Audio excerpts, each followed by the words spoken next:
friends, it's me, Miss Dana, and welcome to Story Time. So today we're going to do two activities. I'm going to read a book and then we're going to do some stretching. So come on over here. Friends, do you hear the frogs? I hear them too. Alright, so the book today is called The Tale of Mrs. Tittlemouse by Beatrix Potter.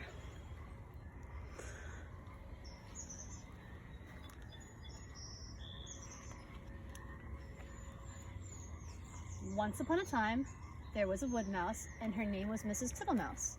She lived in a bank under a hedge.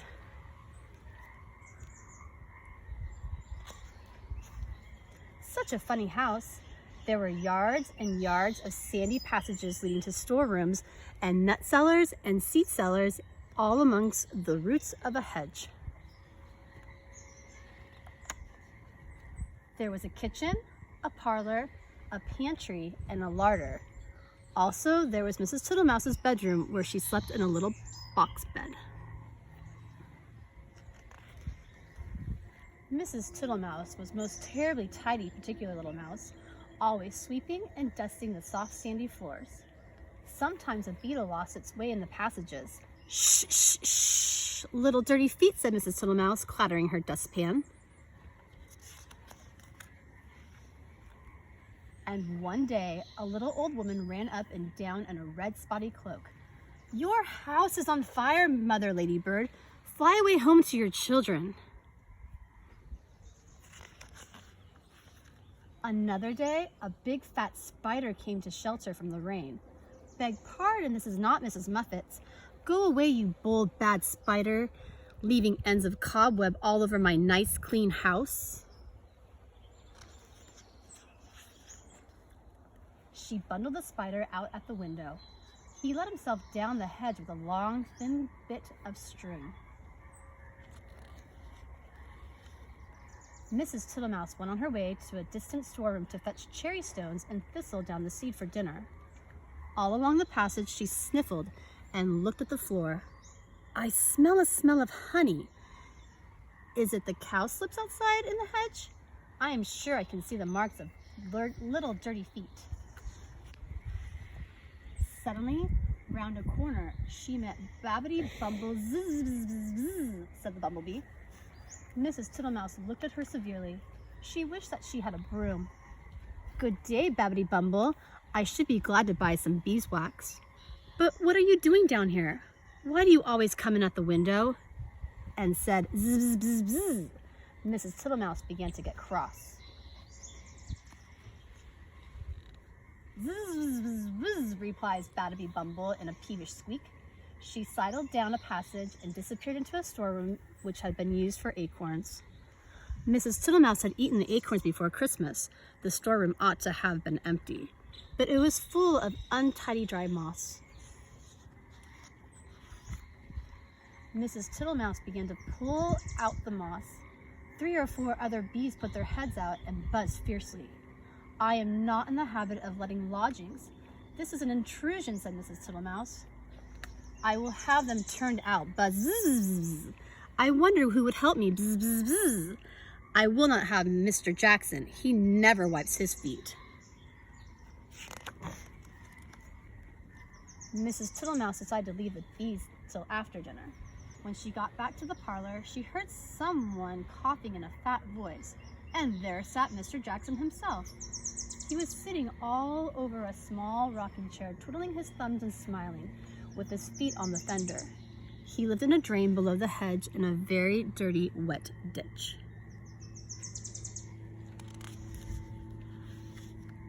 "How do you do, Mr. Jackson?" "Dearie me, you have got very wet." Thank you, Mr. Tittlemouse. I'll sit a while and dry myself," said Mr. Jackson. He sat and smiled at the water dripped off his coattails. Mrs. Tittlemouse went round with a mop.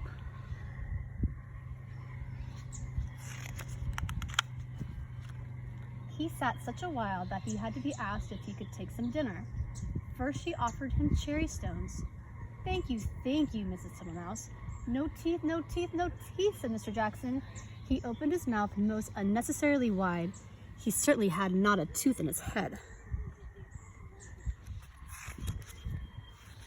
Then she offered him thistledown seed. Tiddly widdly widdly, poof, poof, poof, said Mr. Jackson. He blew the thistledown all over the room. Thank you, thank you, thank you, Mrs. Tittlemouse. Now what I really should like would be a little dish of honey. I am afraid I have not got any, Mr. Jackson, said Mrs. Tittlemouse. Tiddly widdly widdly, Mrs. Tittlemouse, said the smiling Mr. Jackson. I can smell it. That is why I came to call. Mr. Jackson rose ponderously from the table and began to look into the cupboards. Mrs. Tittlemouse followed him with a dishcloth to wipe his large, wet footmarks off the parlor floor. When he had convinced himself that there was no honey in the cupboards, he began to walk down the passage. Indeed, you will stick fast, Mr. Jackson, tiddly widdly widdly, Mrs. Tittlemouse. First, he squeezed into the pantry. Tiddly widdly widdly, no honey? No honey, Mrs. Tittlemouse? There were 3 creepy-crawly people hiding in the plate rack. 2 of them got away, but the littlest one he caught. Then he squeezed into the larder. Mrs. Butterfly was tasting the sugar, but she flew away out of the window. Tiddly widdly widdly, Mrs. Tittlemouse, you seem to have plenty of visitors. And without any invitation, said Mrs. Thomasina Tittlemouse. They went along the sandy passage. Tiddly widdly buzz whiz whiz. She met Babbity round a corner and snapped her up and put her down again. I do not like bumblebees. They are all over the bristles, says Mr. Jackson, wiping his mouth with his coat sleeve. Get out, you nasty old toad, shrieked Bibbidi Bumble. I shall go distracted, scolded Mrs. Tittlemouse. She shut herself up in the nut cellar while Mrs. Jackson pulled out the bee's nest. He seemed to have no objection to stings. When Mrs. Tittlemouse ventured to come out, everybody had gone away. But the untidiness was something dreadful. Never did I see such a mess. Smears of honey and moss and thistledown and marks of big and little dirty feet all over my nice clean house. She gathered up the moss and the remains of the beeswax. Then she went out and fetched some twigs to partly close the front door. I will make it too small for Mr. Jackson. She fetched some soap and flannel and a new scrubbing brush from the storeroom, but she was too tired to do any more. First she fell asleep in the chair, and then she went to bed. Will it ever be tidy again? Said poor Mrs. Tittlemouse. Next morning, she got up very early and began a spring cleaning which lasted a fortnight. She wept and swept and scrubbed and dusted, and she rubbed up the furniture with beeswax and polished her little tin spoons. When it was all beautifully neat and clean, she gave a party to 5 other little mice without Mr. Jackson. He smelt the party and came up the bank, but he could not squeeze into the window. So they handed him out acorn cupfuls of honey dew through the window, and he was not at all offended. He sat outside in the sun and said, "Tiddly widdly widdly, thank you very much, and your very good health, Mrs. Tittlemouse." The end. Fantastic. I like that story a lot. So now we're going to do some animal stretching. All right, first we are going to get small like a mouse. Can you get small? And up. Small. And up. Good job. How about a ladybug? Put your hands over your head and stand on your tippy toes. Again. Big stretch up. On your tippy toes. Whoa! Perfect. How about a spider like in the book? One arm up, other arm up, big stretch, and hold. Big stretch, and hold. Wow!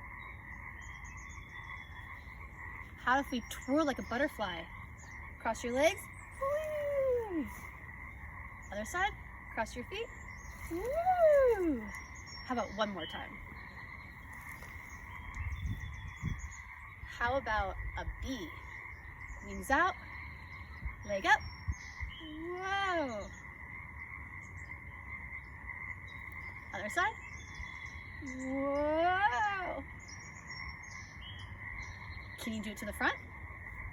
Whoa! And how about to the back? Ah! And last one, how if we stretch like a frog?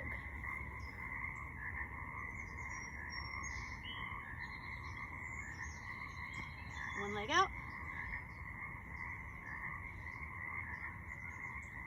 Back to your frog position. Other leg out.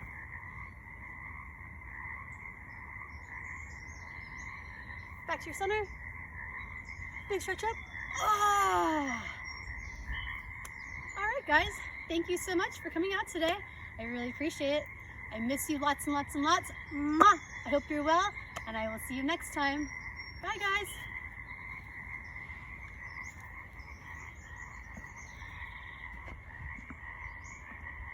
Stay safe and keep reading books, my friends. Mwah! I love you.